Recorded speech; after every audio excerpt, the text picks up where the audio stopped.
Hey everyone, I want to have a look at the reverse fixture between Leela ChessZero and Stockfish in the TCEC Superfinal recently. And we looked at the game yesterday where Stockfish was playing white and played the Keres variation in the Sicilian Scheveningen. And in this game we get reverse fixture. So in this game Leela is white and Stockfish is playing black.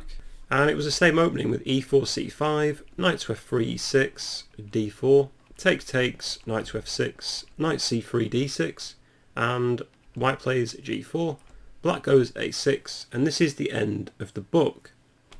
And again, this game actually followed quite similar to what happened in the reverse fixture. So white did play g5, the knight went to d7, but in this position Stockfish in the reverse fixture played a3, and the game proceeded with knight c6, bishop e3 and knight e5.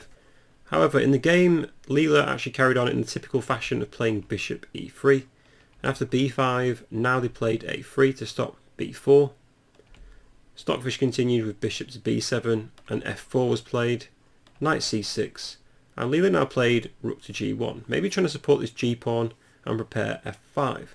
But after rook c8, she played a very unusual move, I think, rook g3, preparing a rook lift, or maybe even preparing to support this c3 knight in some variations, I'm not quite sure.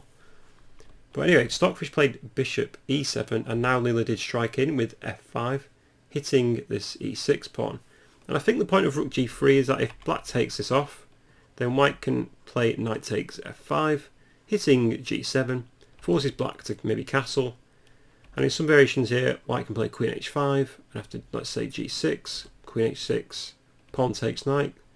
White has this nifty move now, rook h3, and there's no way to stop mate for white. So after knight to f6 to defend, white just takes and prepares queen takes h7.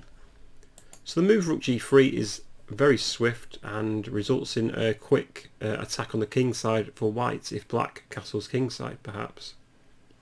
But after f5, Stockfish just took the knight off in the centre, the queen recaptured, attacking g7, e5 was played attacking the queen, which retreats back to d2, and then queen a5 by Stockfish, and Leela just castles queenside now.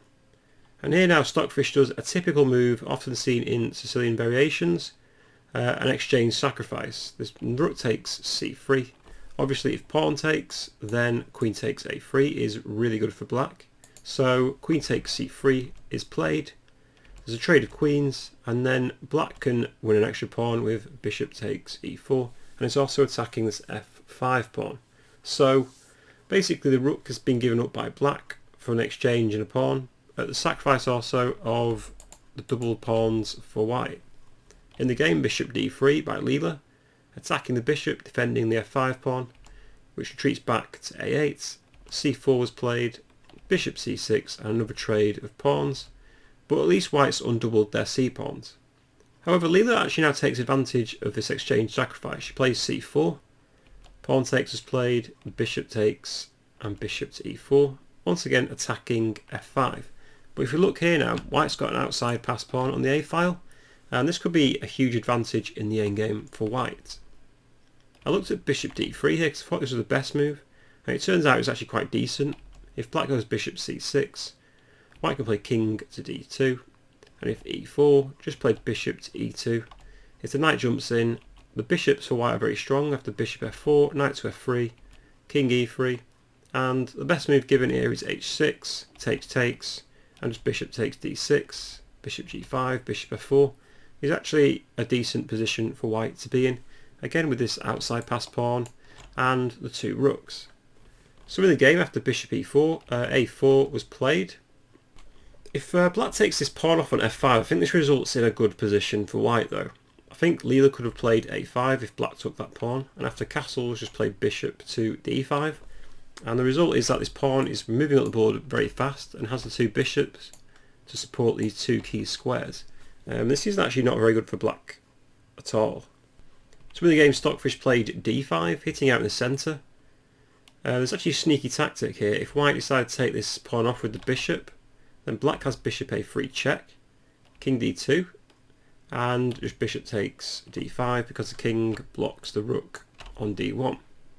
So in actually this position, Leela gives back the exchange sacrifice. So plays rook takes d5, bishop takes d5, and bishop takes d5, resulting in a position where it's equal material. However, I'll have to emphasise this again, they've got the outside pass pawn for Leela, and Leela's also got the two bishops, which are very strong in this open endgame. Play continued on with bishop b4, rook g4, attacking the bishop, which jumps back, and rook c4. So white's got optimal positions for the pieces, which are in very dynamic positions. Instead of castling, Stockfish has played king e7, which makes a lot of sense, and now rook c6, maybe preparing to play f6 check, which would really open up position for white's bishops, especially if white could get a bishop g5 or a bishop c5 in. Rook d8 was played then, so inadvertently attacking this d5 bishop if the knight moves. So white could play f6, but after takes, knight takes, bishop c5 check, king e8 and bishop c4. This is actually giving us a very drawish position now.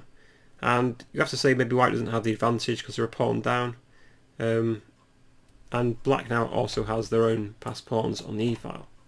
But f6 was just a demonstration of why it didn't work. Instead, Leela just played bishop c4, getting the bishop off the d-file. King f8 was played and bishop to b5, followed by e4. White continued with bishop to f4. I looked at bishop b6 for black, but I think white gets a good position after check, king g8 and bishop c7.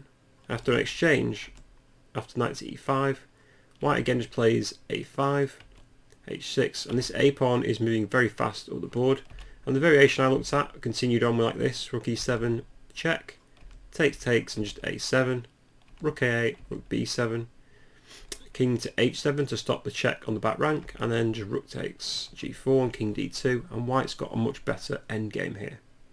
So I looked at alternatives, but again they were just better for white. I think moving the bishop overnight just leaves white in a very good position. So basically Stockfish was forced to play e3 here, giving up a pawn. Bishop takes e3 was played, and then knight to e5. So the bishop moved off the f4 square, allows the knight to jump in. But even so it loses the pawn. So rook a6 continued the game. There was a check. And to be honest, after king d1, bishop b4, h3. There's a lot of shuffling going on basically in this game. It's typical computer moves. So eventually though the structure just changed after f6 by black, and this allows now white to take on e5, f takes e5, rook c5, attacks the pawn on e5, and there's no way to defend it. So basically after king f7, king f3, king f8, rook takes e5, white's just managed to win 2 pawns. But it's still an opposite coloured bishop endgame, so there are drawing chances to be had. But in this position, with 2 computers playing, it's very difficult to imagine that Leela won't be able to win this game. So bishop c3, rook c5, and again some more moves, which aren't actually that instructive. Basically, white's just making manoeuvres to move up the board ever so slightly, so bishop c3, king f3, and finally h6 does change the structure again.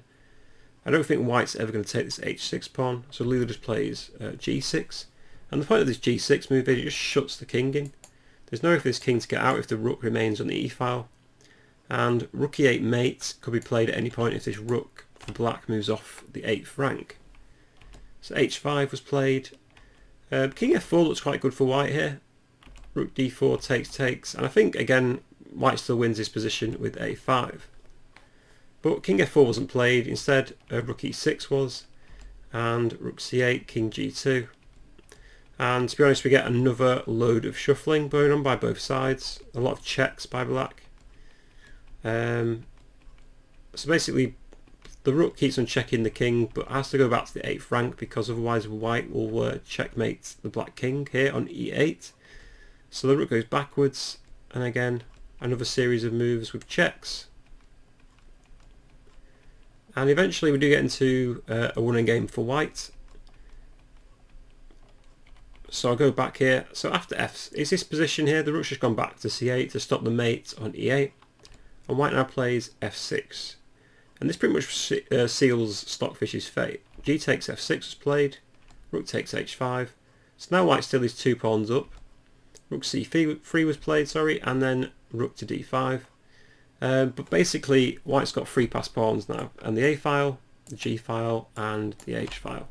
And as we'll see, rook c7 was played, bishop d3, bishop b6, and now a5, pushing up this pawn, bishop to e3 and king b2. The king goes up, attacks g6. It's obviously defended by the bishop, but it makes sense just pushing this h pawn up the board as well. King h6 sort of barricades it in, so black's controlling on the dark squares, so maybe there are possibilities of a draw here. So let's see how Leela proceeds. She gets the king up, bishop f4, a6, and bishop to e5, bishop to e2, which supports the h5 pawn. The bishop on e5 blocks the rook off, so bishop e2 is a good move. Rook c3 was played, but the king's still going up. Rook c7, king b5, rook e7 and bishop g4. And here was a nice move, rook to d7. So this rook on the 7th rank supports this a7 square, allowing the pawn to move up the board. And there's also maybe some checks here as well with rook h7. So rook e5 check was played, but then the king just goes up against c6, rook e1, and now Leela finishes the job. It was g7, trying to get a queen on the g8, rook e8 stops it, and a cheeky tactic, rook e7. Obviously if rook takes, then white will just get a queen, so black can't play this.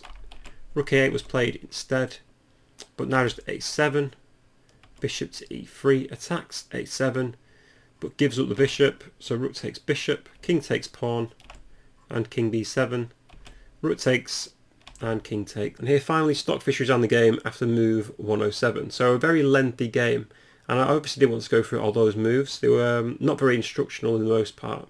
But after this game, this was round 4, and the results tied at the moment with 1 win each for both sides. So probably not the most instructional game in the world. Leela did something similar to what Stockfish did and just tried to push this a pawn at the board in this variation in the Keres attack, and ultimately it paid off. So another close game. Hopefully I'll be with you with more chess videos soon between these two giants of the game. I'm going to try and post all the videos of the decisive results. Anyway, hope to see you in the next video, and stay safe everyone.